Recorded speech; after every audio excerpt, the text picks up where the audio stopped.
Hello hi, നമുക്കിന്ന് ഒരു healthy food ഉണ്ടാക്കിയാലോ. അതിനായിട്ട് കുറച്ച് ഓട്സ് എടുക്കുക.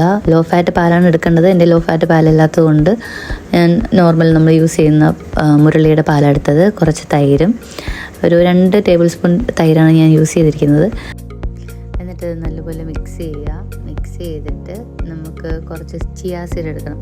ഞാൻ 1 ടേബിൾ സ്പൂൺ ചിയാ സീഡാണ് എടുത്തിരിക്കുന്നത്. അത് നല്ലപോലെ മിക്സ് ചെയ്ത് കൊടുക്കുക. ഇനി ഇതിൽ കുറച്ച് നട്ട്സും ഫ്രൂട്ട്സും ഒക്കെ ആഡ് ചെയ്ത് കൊടുക്കാം.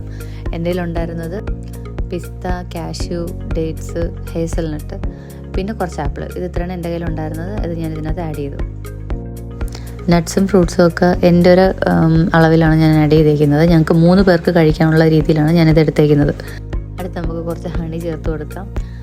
ഇത് നാച്ചുറൽ ഹണിയാണ്. എന്നൊക്കെയാണ് അതിനകത്ത് എഴുതി വെച്ചിരിക്കുന്നത് എനിക്കറിയത്തില്ല. എന്തെങ്കിലും കുറച്ച് ഹണി ആഡ് ചെയ്തിട്ടുണ്ട്. ഇതെല്ലാം സെറ്റ് ചെയ്തതിന് ശേഷം ഓവർ നൈറ്റിൽ ഫ്രിഡ്ജിൽ വെച്ചിട്ട് രാവിലെ എടുത്ത് സെർവ് ചെയ്ത് കഴിക്കാം.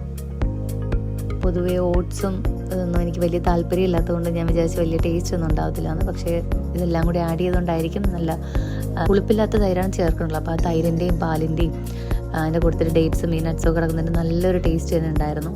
ബ്രേക്ക്ഫാസ്റ്റ് ഉണ്ടാക്കാൻ മടിയുള്ള ദിവസങ്ങളിൽ ഇതൊന്ന് ട്രൈ ചെയ്ത് നോക്കിയാൽ നല്ല അടിപൊളി ഫുഡാണ്, ഹെൽത്തിയാണ്.